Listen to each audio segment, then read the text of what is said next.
Ito ang Presidential Broadcast Service. Radyo Pilipinas. Radyo Publiko ng Bagong Pilipinas para sa Bagong Pilipino. Naghahatid ng mahahalagang balita at impormasyon na uugnay ng pamahalaan sa sambayanan. Tulay sa himpapawid ng serbisyo publiko. Radyo Pilipinas. Radyo Publiko. Ang boses ng Pangulo. Sa Iloilo, Radyo Pilipinas. 585 AM. Oras sa Radyo Pilipinas alas 8:01 sa aga. Nagapanguna nga balita sa syudad, sa mga banwa, sa probinsya sa Iloilo, kag kaingon ng mga probinsya. Mga pananawon sa likod sa mga balita. Inyo mabatian sa Radyo Pilipinas Iloilo News. Mga balita na magasugata sa inyong nga aga. Ginbantayan, ginsunod, gintigpon sa Radyo Pilipinas Iloilo News Team. Gikan sa hulot balitaan. Diretso sa inyong palamatinan. Yarian! Radyo Pilipinas Iloilo News.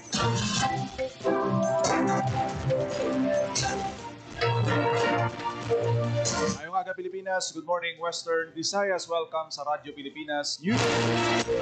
Buadlaw sang Lunes, Hunyo 9, tuwing 2025. O ang inyo tagbalita, Janelle Baclay, kagkaroon sa aton ng mga pangulong dinala. Ibo Pangidait nag-perform sa Osaka, Japan. Office of the Civil Defense Region 6 nagpangabay sa mga LGUs. Mag-iwat sa inspeksyon sa ilang mga flood control project subong nga nag-umpisa na ang tigululan. Pumuluyo malapit sa kanlaon, ginapa-alerto sa lahat. Beds Coast Division ng Iloilo nakita ng progresibo nga literacy kag numeracy sa mga learner naagi sa tibuong bumulutho program. 146 million pesos nga assistance na palabot sa mga napektuhan sa paglupok sa Bulkan Kanlaon sa Negros Occidental. Migrants Worker Day 2025 ginsaulog sa Western Visayas. Anay rebelde sa Tubungan magagraduate sa kolehiyo. DTI-NTK naglunsar sa diskwento promo para sa mga gamit pang eskwela sa mga pili nga baligyan sa San Jose sa Antique.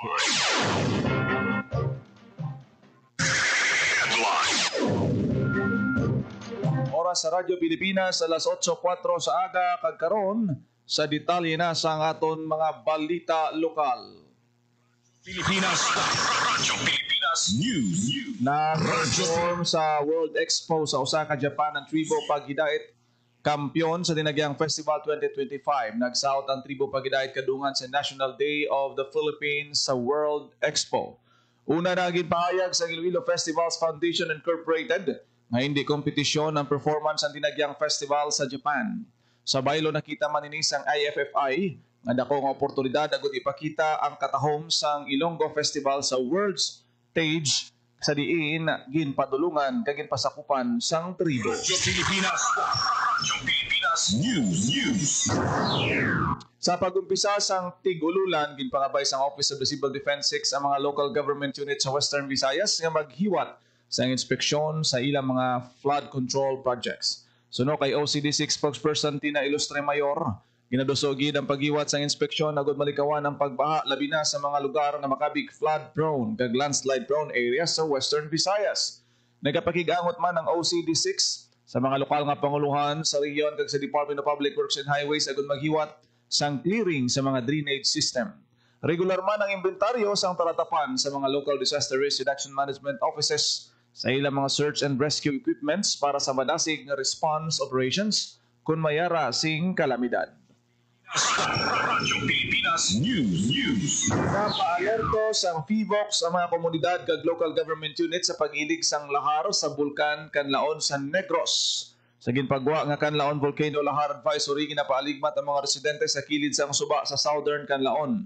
Suno sa PHIVOLCS, kinahanglan may nakahanda nga preemptive response measures ang LGUs pananglit may mabaskog nga pag-ulan. Sa advisory sang Pag-asa, apektado sang low pressure area ang southwest monsoon o kunabagat ang Negros Island. Bangod sa pag-ulan-ulan, nag-ilig ang lahar sa Buhangin River kag sa idalom sang taytay sang Hacienda 92 sa barangay Sag-ang kag Ibid Creek sa barangay Biak na Bato, La Castellana, Negros Occidental. Dugang sang P-Box, subong habagat season lauman ang pagbubo sa ulan nga posible naman makatugas sang lahar o kon muddy stream flow. Radyo Pilipinas News.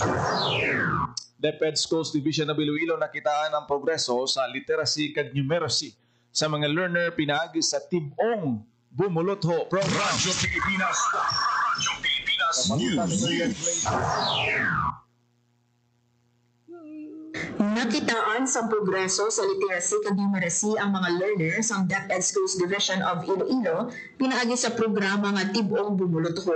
Ang inobasyon nga nakaangkla sa Strategic Instructional Roadmap ni Schools Division Superintendent Dr. Ernesto F. Servilon Jr.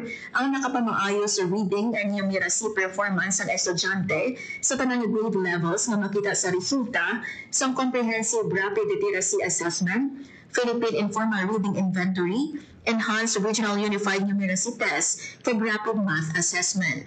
Pakayag sa DepEd Iloilo nga nakita ang dako nga progreso sa K-Stage 1 o kung grades 1 to 3 kung sa diin, ang percentage ng manugbasa sa frustration level nagbubo halin sa 26.42% sa 7.71% ng buot silingon, 92.29% sa learners na ang grade level ready. Ginpahayag pa sa DepEd Iloilo nga ang progreso bangod sa epektibo nga early grade interventions, particular sa structure remediation kag oral graphic symbolic language o kung OGSL approach o pagtukol sa mabaskog nga pundasyon sa pagbasa.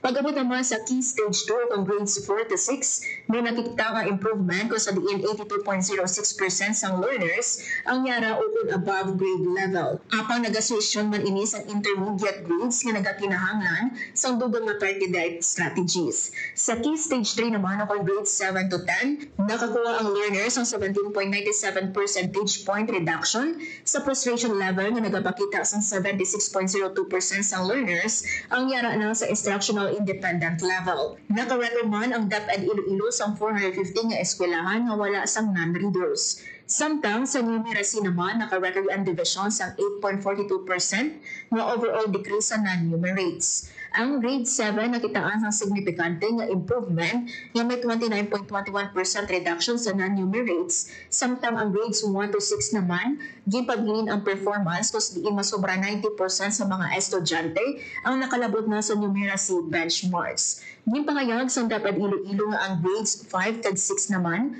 ang yara lang sa gamay nga pagbubo nga sa 2.77% kag 1.68% nga nagapakita nga kinahanglan pa sang interbensyon. Pahayag ni SDS Servilon nga ang kadalagan sang Tibong Bumulotho ang bangod sa mabasko nga kolaborasyon sa SDO Iloilo, local government units, state universities and colleges kag pribado nga institusyon. Dugang paniya nga pila sa estratehiya sa kadalagan amo ang capacity building para sa mga manunudlo sa literacy kag numeracy remediation, paggamit sa mga materyales sang OGSL kag ang programa nga Reading Links nga ginasakdag sa Iloilo Provincial Government, mga structured remediation schedules kag monthly monitoring, pinaagi sa ASIS framework kag lakip ang pagbulog sang LGU kag mga presyo sang LGU sa pagpanguna sa mga inisyatibo sa literasiya kag numerasiya. Apesar sa kadalagan, nagpumisa si SDS Servilon nga pasangkaron pa ang efforts sa Key Stage 2 secondary levels. Para sa Bagong Pilipinas, Marian Grace Aranyata, Radyo Pilipinas, Radyo Publiko. Radyo Pilipinas News. 146 million pesos nga assistance na palabot sa mga napektuhan sa paglupok sa bulkan Kanlaon sa Negros Occidental. Sa detalye, Radyo Pilipinas Naglabot na sa masobra 146 million pesos ang assistance na napalabot sa mga naapektuhan sa paglupok sa bulkan Kanlaon sa Negros Occidental. Sandig sa datos ng Department of Social Welfare and Development Field Office 6, yara na sa 146,601,789 pesos ang assistance nga napalabot sa ahensya, mga local government unit at non-governmental organization. Sa masobra 146 million pesos na ginhatag, masobra sa 117 million pesos diri ang ginhatag sa DSWD6. Lakip sa ginhatag sa ahensya ang cash assistance, family food packs kag non-food items. Sa karon may ara pa sa masobra 5,400 ka individual ang nagatinir sa 13 ka evacuation center kag may masobra sa 8,700 naman ang nagatinir sa ilang mga himatao kung kakilala. Samtang may masobra pa sa 151 million pesos na bilis ang standby relief resources nga handa iugma sa mga kinahanglan ng LGU o DSWD6 nga maapektuhan sa anuman nga kalamidad. Para sa Bagong Pilipinas, Mayan Grace Areniata, Radyo Pilipinas, Radyo Publiko. Radyo Pilipinas. Radyo Pilipinas News. Migrants Worker Day 2025 ginsaulog sa Western Visayas ang OWA Region 6. Radyo Pilipinas Iloilo, isa sa mga ginpadunggan sang OWA. Radyo Pilipinas. Radyo Pilipinas News. Bilang pagkilala sa nakuha kontrobersyon sa mga migrante sa punso di labi na sa Western Visayas, nagsaulog sa Migrants Worker Day 2025 ang Overseas Workers Welfare Administration o kung OWA Regional Welfare Office 6 ang Domingo, Hunyo 8. Ginpangunahan ni OWA 6 Officer in Charge James Mendiola ang kahimatan kaupod ang pinaka-migrant workers, Overseas Filipino Workers and Families Association kag partner agencies ang OWA Region 6. Ginkilala man sa OWA 6 ang mga partner agencies sini, lakip diri ang Radyo Pilipinas Iloilo. Samtang kadungan sa kahiwatan ng turnover man sa livelihood assistance ang OWA sa duha ka asosasyon sa tulong pangkabuhayan sa pag-unlad ng sa mga ng OFW sa kontulong puso kag mga benepisyaryo sa Balik Pinas, Balik Hanap Buhay program. Ang Tulong Puso isa ka reintegration nga proyekto nga nagatuyo maghatag sang cash assistance sa mga OFW nga luyag ta sang karon ng ila pala nga buhian pinaagi sa pagnegosyo.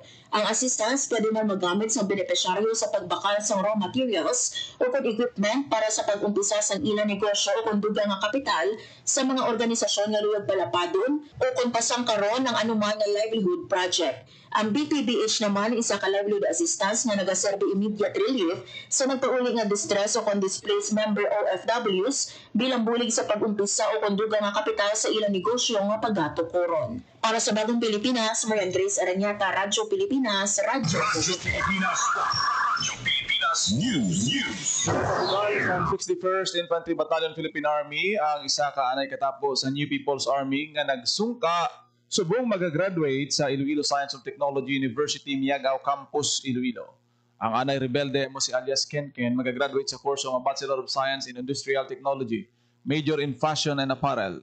Sang Hunyo 5, nagtambong ang 61st Infantry Battalion Philippine Army sa donning of academic color ni Kenken. Suno kay 61st Infantry Battalion Commanding Officer Lieutenant Colonel Arturo Balgos Jr. sa ginatag nga tion sa iya ginpili ni alias Kenken nga magsungka kag labuton ang iya mga handom para sa iya pamilya. Tuig 2019 sa nagsungka si alias Kenken, upod ang iya bana sa 61st Infantry Battalion kay nagbalik siya sa iya nga pag-eskwela. Sa iya pagpanikasog kag sa suporta sang gobyerno nangin simbolo ang anay rebelde sa paglaom sa mga kabataan nga may ginahandom sa ila pagpangabuhi. Nagapati si Lieutenant Colonel Balgos nga kung tagaan sa oportunidad nga magbago ang mga rebelde, madamo sila sang mahatag nga kontribusyon para sa kaayuhan sang komunidad. Radyo Pilipinas. Radyo Pilipinas News. Ang operasyon naging patigayon sa Iloilo Police Provincial Office nga nagresulta sa pagkakumpiska sang 673,000 pesos nga balor sang illegal nga droga. Sa banwa sang Batad, Iloilo, nadakpan si alias Toto matapos makuhaan sang 5 kagramo sang suspected shabu balor 34,000 pesos. Masobra to nga sa milyon ka pesos naman nga balor sang shabu ang nakumpiska kay alias Ben, isa ka Jabhar employee sa LGU Balasan sa ginpatigayon nga bypass operation sa barangay Maya, Balasan, Iloilo. Samtang arestado naman si alias Zal, 39 anyos, matapos ma-recover sang kapulisan ng 68,000 pesos ng illegal nga droga sa ginlunsar nga operasyon sa barangay Imbang Grande, Pasig City, Iloilo. Ang tanan nga nadakpan nagapangatubang sang kaso nga Republic Act 9165 o Comprehensive Dangerous Drugs Act of 2002 kag dugang nga kaso kay alias Toto bangod sang paglapas sa Republic Act 10591 o Comprehensive Firearms and Ammunition Regulation Act. Radyo Pilipinas. Radyo Pilipinas News. Presyo nga sarang sa bulsa ini ay tinutuyo sa Department of Trade and Industry kadungan sang paglunsar sa opisina sang balik eskwela diskwento promo. Mga discount alin sa 5% up to 25% na gamit pang eskwela halin Hunyo 9 tubtob Hunyo 21 ang sarang mabakal sa pili ng mga balikyaan sa San Jose de Buenavista. Suno sa DTI ang promo ginapatuman sa Gian's Enterprises, BEY Enterprise, Antique City Square Trader, Fabulous Jeans and Shirt and General Merchandise, Novo, Unitop Merchandise, kag TGK Merchandiser. Lakip sa mga diskwento amo ang notebook, pad paper, lapis, ballpen, eraser, sharpener, Crayola, uniforme, sapatos kag bag. Nagpasalig ang DTI nga padayon ang price kag supply monitoring sang ahensya agon masiguro nga patas ang presyo anay sa mga gamit pang eskwela sa San Jose de Buenavista kag sa iban pang banwa sa probinsya. Radyo Pilipinas. Radyo Pilipinas News. Inabihabis ng Department of Agriculture, Bureau of Fisheries and Aquatic Resources Western Visayas ang 26 sini ka mga bagong scholar sang Fisheries Scholarship Program. Sila ang tagbaton sang full college scholarship sugod sa academic year 2025 to 2029. Lakip sa ila enjoy nga benepisyo ang 5,000 pesos nga monthly stipend, 2,000 pesos nga semestral book allowance, 1,500 pesos nga one-time uniform allowance, 3,000 pesos nga one-time relocation allowance, 1,500 nga graduation support, 3,000 pesos nga on-job training support, kag 7,000 pesos nga thesis o kon special problem support. Sa 26 kay scholar, 3 ang napunduhan sa idalom sa Fisheries Industry Leader Grant, 20 sa idalom sa Fisher Folk Children Education Grant, kag 3 sa idalom sa Indigenous Cultural Communities Indigenous People Grant. Kadungan sa iya pagabi-abi ginpabutyag ni DA BFAR 6 Regional Director Remia Apari ang mabaskog nga suporta para sa padayon nga pagpatuman sa scholarship program. Ginpanumduman ni Director Apari sa mga eskolar nga ang oportunidad may unay nga dako nga ekspektasyon.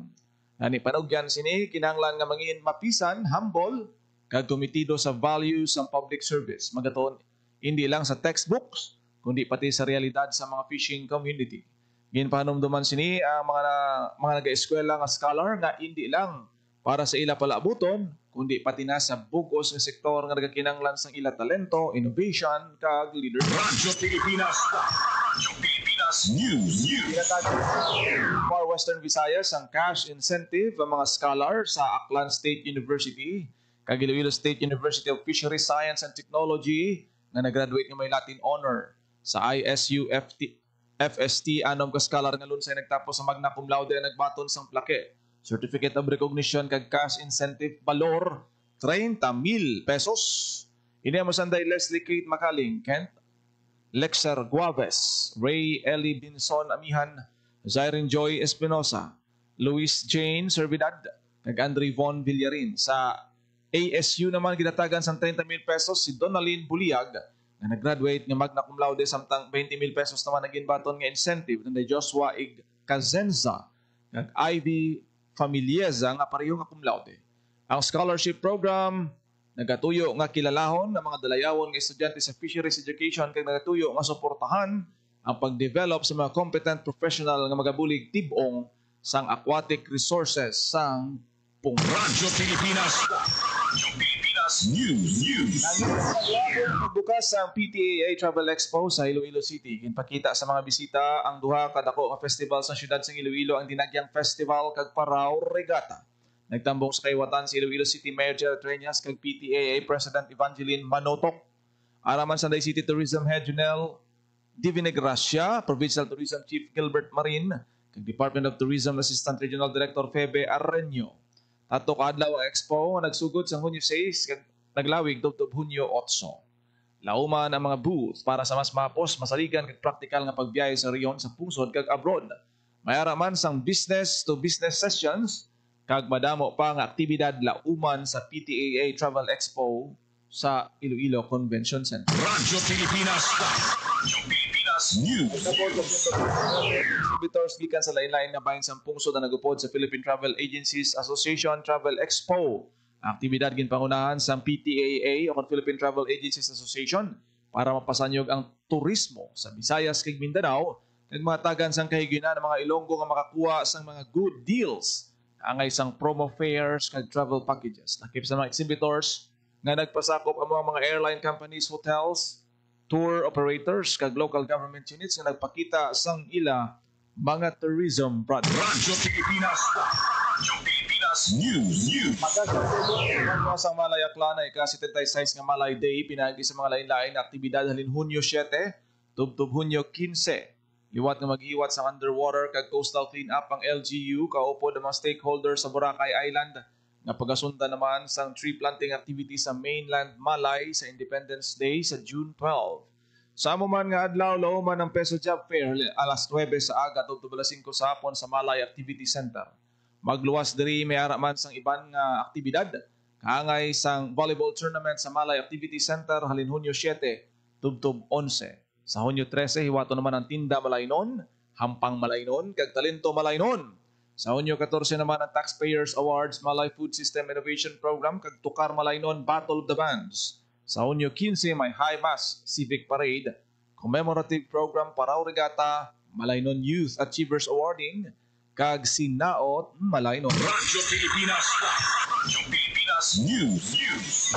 Oras sa Radyo Pilipinas, alas 8:22. Radyo Pilipinas. Radyo Pilipinas. Kag inyo nabatian ang detalye Radyo. sa mga nagapanguna nga balita sa pagpangalagad sa Radyo Pilipinas News karon nga adlaw sang Lunes, Hunyo 9, tuig 2025. Sa dugang pangabalita kag impormasyon, please follow, share kag like sa aton nga Facebook page, Radyo Pilipinas Iloilo, Radyo Pilipinas Community Group. Ako nagid lamang inyo alagad ang inyong tagbalita kada aga, Junel Maclay. Mayong aga Pilipinas.